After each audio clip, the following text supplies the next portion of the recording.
any student of history knows that revivals are a historical phenomenon of groups of people coming to salvation. The wind blows where it wills. You don't know when, but when the wind blows, you can see the effects of the wind. There's been a number of revivals in North America, most notably or most well-known, the Great Awakenings. Perhaps you've heard of that. Maybe you learned about it in school, maybe not. But in recent history, a phenomenon that has occurred that has fascinated me, and I spent the week thinking about it and what it pertains to us, how it pertains, was something that happened pretty recently, which is arguably the most significant revival of our time, certainly in North America anyways. Well, it started like this. 1967, it was known as the Summer of Love. You ever hear that? The Summer of Love. What started happening, for various reasons, is these young people started flocking to California, specifically San Francisco. And, maybe you can imagine, the long hair, they became known as hippies, if you don't know what I'm talking about, okay? They started flocking to California. It was called the Summer of Love. And at the height of it, there were like 100,000 of these people that were called hippies that were known as hippies in Haight-Ashbury, which is a district of San Francisco. And the hippies were rejecting the values and the culture of their parents. And they were seeking enlightenment. They were seeking a higher way of life by throwing off consumerism and materialism and forget about the American dream. And they were seeking this enlightenment through, sex, drugs, and rock and roll is kind of what it was. LSD was a big factor. Like the music that came with it were things that made, parents really uncomfortable. The whole thing made parents uncomfortable. When I mention millennials and the feeling that a lot of people get are kind of like, oh, millennials. It's like, if it was 1967 and I was standing in church and I mentioned the hippies, it'd be like, oh, yeah, those guys. The Grateful Dead and Jimi Hendrix and Janis Joplin and all the things that parents wouldn't want their children getting into. Well, that was a cultural phenomenon that started happening in 1967, kind of was the Summer of Love. Meanwhile, not that far from San Francisco, in the city of Corona, there was a pastor named Chuck Smith. And Chuck Smith, he had been pastoring for like 17 years. So he's not super young, okay? He's probably about my age now. Oh, no. He had been pastoring for like 17 years at various churches and not seeing really much growth.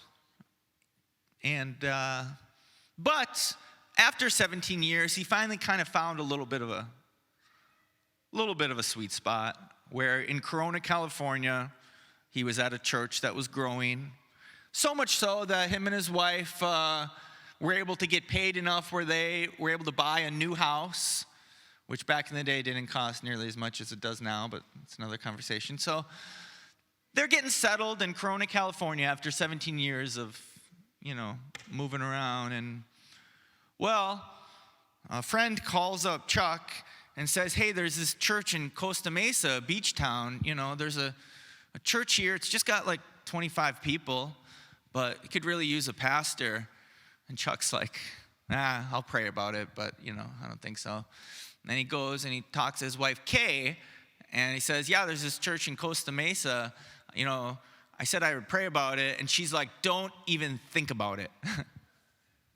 You can imagine after 17 years, she's like, don't even think about it. He's like, all I said is I would pray about it, and then she's like, okay, fine. And she took that same attitude of, okay, this attitude of just like, okay, Lord, if that's what you want, I'm willing. And actually, I want to tell you, a couple days ago, I told my kid, do the dishes. And she said, I don't want to, but I'm willing. I said, it's all I require. And as it is with the Lord, I don't want to, but I'm willing. Like, that's a good attitude to have before God, I mean, ideally, we want to, whatever he wants.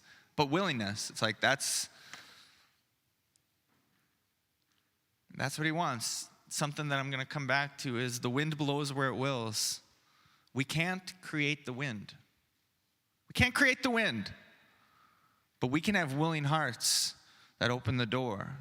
We can't create the wind, but we can stop fighting against it. We can't create the wind, but we can watch the weather and we can build a sail, Well, so anyways, Chuck and Kay were like, okay, Lord.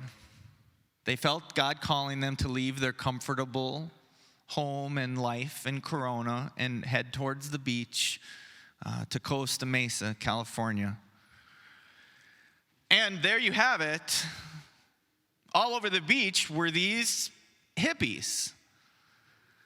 And Chuck's attitude was like probably what most Christians' attitudes were towards the hippies in California. You can imagine it, right? You can imagine you have all these churches in California, and California's getting flooded with these hippies with their sex and drugs and their new ideas and their music and such, and it's like, stop invading us would have been the mentality, Like, I got to protect my kids from this stuff. Those sorts of thinking, which is very normal, very natural, things that we would probably talk about as the culture wars. My, oh my, I don't have time to tell you how much the culture wars grieve me and how much it creates an animosity towards the people that we're trying to reach with the gospel. But that's another conversation for another time. But anyways, so you have these hippies, and Chuck and Kay are now living in this beach town. And Kay, the revival that flows, a lot of what happens afterwards, you can really credit it to the work that God was doing in Kay's heart. Kay looked at these hippies, and her heart just went out to them saying, like, they need Jesus. And Chuck's attitude at the time was, he said it this way, he said, what they need is to take a bath. He didn't have that heart attitude of like longing for these hippies to see Jesus. His heart was probably, sadly, what many people in the older generation in the churches felt towards the younger generation. The same thing that we today would probably say about millennials is they just have all these wrong ideas, and we got to keep them away from our safe church culture, right? Well, God worked on Chuck's heart, and they started praying that God would like bring a hippie into their lives. That was what Chuck was praying. I wanted to meet a hippie. And his daughter's boyfriend was driving, and he picked up a hitchhiker. And this hitchhiker's name was Lonnie Frisbee. And Lonnie Frisbee has this like long hair. Lonnie Frisbee is like a hippie's hippie. He's like about as hippie looking as, if you just like Google hippie, like you're going to get a picture of Lonnie Frisbee hopping up.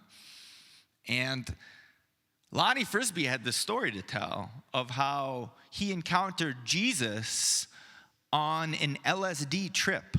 On a drug trip, he encountered Jesus and gave his life to the Lord, and God told him, he had a vision of him preaching to the multitudes. And So Chuck meets Lonnie, and pretty much every pastor meets a young, long-haired guy who says he met Jesus on an LSD trip. That pastor is going to be like, okay, all right, I don't have time for this, and they're going to keep that fellow at a distance, right? But what did Chuck do? Chuck and Kay welcomed him right in, embraced him.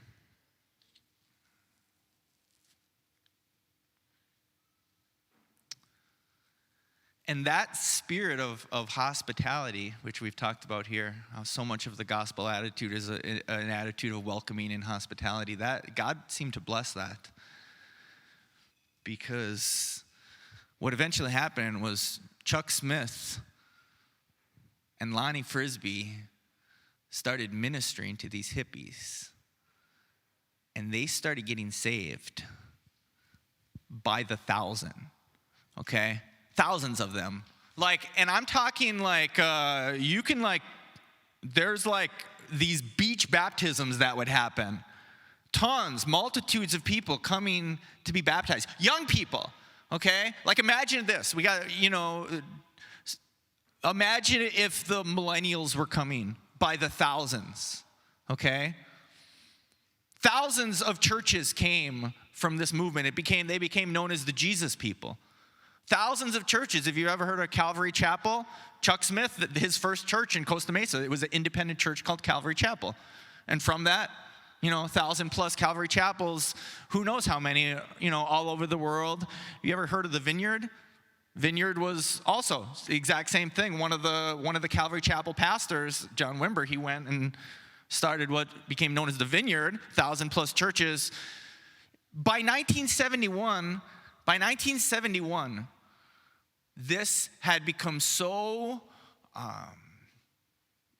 this had become so obvious that something very special was happening here. It was on the cover of Time magazine. It was called the Jesus Revolution. Actually, throw that on the screen.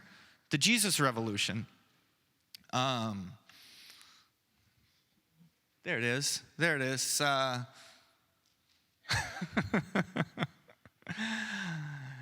Yeah, I'm going to read just a clip from this. The Jesus Revolution, Time magazine. Jesus is alive and well and living in the radical spiritual fervor of a growing number of young Americans who have proclaimed an extraordinary religious revolution in his name. Their message, the Bible is true, miracles happen. God really did so love the world that he gave it his only begotten Son. It is a startling development for a generation that has been constantly accused of tripping out or copping out with sex, drugs, and violence, now embracing the most persistent symbol of purity, selflessness, and brotherly love in the history of Western man. They are afire with a Pentecostal passion for sharing their new vision with others. Fresh-faced, wide-eyed young girls and earnest young men badger businessmen and shoppers on Hollywood Boulevard near the Lincoln Memorial in Dallas, in Detroit, and in Wichita, witnessing, quote-unquote, for Christ with breathless exhortations. What startles the outsider is the extraordinary sense of joy that they are able to communicate. If any one mark clearly identifies them, it is their total belief in an awesome, supernatural Jesus Christ. Not just a marvelous man who lived 2,000 years ago, but a living God who is both Savior and Judge, the ruler of their destinies. Their lives revolve around the necessity for an intense personal relationship with that Jesus, and the belief that such a relationship should condition every human life. They act as if divine intervention guides their every movement and can be counted on to solve every problem. And it goes on like this. Holy smokes, okay? Can you imagine that being the cover of Time magazine today and opening up? It's no surprise that this sort of what we call revival would spread to, it can't be contained. The wind blows where it wills. There's no other way to describe how this could come about. Anyone who's ever tried to do ministry, okay, any individual or any church has ever seen how difficult it is to see one heart turn and put their trust in Jesus, how much of a miracle that is. Anyone who's labored under that, to hear about this happening by the thousands, and one church turning into thousands of churches, and in just 4 years, one guy opens his heart to a hippie, and you're on the cover of Time magazine with this. It's anyone who has labored in Christian ministry, it would get their attention and say, this is the wind blowing where it wills. This can't be described or explained by anything else. And it's not only the salvations, the impact that this had, we are experiencing today. At the same time that, these hippies started getting saved, there was this rock band that got saved. And Chuck Smith did something revolutionary. He invited these young hippie musicians up on the stage at church to play their rock music as part of worship, which at that time was unheard of.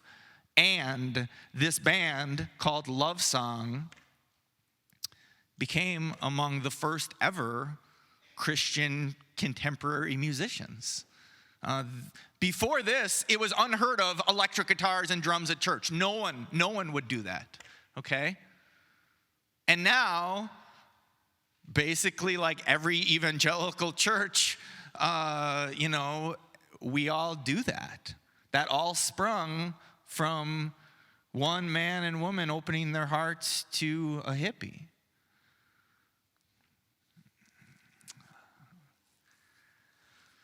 So I've been asking these questions. Of what does that mean for us? And I had a conversation recently in on this note of contextualization, okay? Because that's what Chuck and Kay Smith did in inviting this rock band up and letting a hippie preach. What they were doing was what we call contextualization. They were keeping the message the same, but it's really different when you got, instead of like hymns, you have now like long-haired people playing electric guitars and such. And that's you might call it technique. That's like ministry technique. But we know that salvation is not about it's not about good technique. First and foremost, it's about the wind blowing. It's about God's Spirit blowing where He wills. The wind blows where it wills. You don't know. But there is something on our end, and that's what I'm talking about. There is something that we can do, as in we can have hearts that are willing to let the wind blow. You can imagine. For a lot of people, I am sure in Chuck and Kay's little church, for a lot of people, allowing the invasion of the hippies probably made things really uncomfortable. When you associate electric guitars and drums with rock music, everything that is corrupting our youth, and you're going to bring that into the church, you can imagine the conversations that took place. But by being missionaries in this sense, they saw something. Now, and what I want to tell you here is that this is biblical. Let me read a passage. 1 Corinthians chapter 9, beginning verse 19. The Apostle Paul says, "Though I am free and belong to no one, I have made myself a slave to everyone to win as many as possible. To the Jews, I became like a Jew to win the Jews. To those under the law, I became like one under the law, though I myself am not under the law, so as to win those under the law. To those not having the law, I became like one not having the law, though I am not free from God's law, but am under Christ's law, so as to win those not having the law. To the weak, I became weak, to win the weak." And here's the main point. "I have become all things to all people, so that by all possible means I might save some. I do all this for the sake of the gospel, that I may share in its blessings." Okay, there's a couple things to talk about here. But the summary is, I've become all things to all people in order to win. So that by all possible means, this is the heart of the missionary right here. By all possible means, to see people saved. I've become all things to all people. What does this mean and what does this not mean? Well, it doesn't mean that we will go and like share in sin. Okay, you guys are out there sinning. I'm going to go and I'm going to sin with you, and that's how I'm going to reach you. Duh. Okay, it doesn't mean that. All right? I don't think I need to say that, but maybe you might be wondering. It doesn't mean that. But what it means is we want to do everything short of sin. Okay? If there are choices we can make and changes we can make to become like I've become all things, anything short of sin, we want to do that. That's what Paul is saying. That's the missionary heart. I said this 2 weeks ago. I want us to be a missionary church, okay? I'm not content with the world around us not believing. I want us as a church to have this heart attitude that says, I am willing. Lord, whatever you want to do, I am willing. Put it on our hearts. Give us the wisdom. Show us what it means. Everything short of sin, we have to be willing to change if that's what it means to bring people and to reach people for the gospel. And some of those things might make us as Christians uncomfortable. So I want to put that out there. It might. But that's just part of being missionaries. It's not about us. It's not about our Christian culture. As missionaries, it's about the mission, by all means possible. To say it another way, there is a message of the cross that is going to offend people. I mean, you can't escape that. The Bible talks about that. The message of the cross that calls people to repentance and calls people to put their trust in the one who can save us, the only one who can save us. We're all sinners in need of salvation. One thing that the Jesus people, the hippies used to do is they used to put their hand in the air like this. That was their symbol, one. And what it meant was there's one God and there's one way to salvation. There's one way to heaven. And you can imagine that's as offensive then as it is now. All right? That still stays the same. We still believe there's only one way to salvation. All people need Jesus, lest they'll perish under the rightful judgment of God. Like, we don't remove that. But the other things that make people uncomfortable, the other things about church culture that make people uncomfortable, we have to be willing to let that go.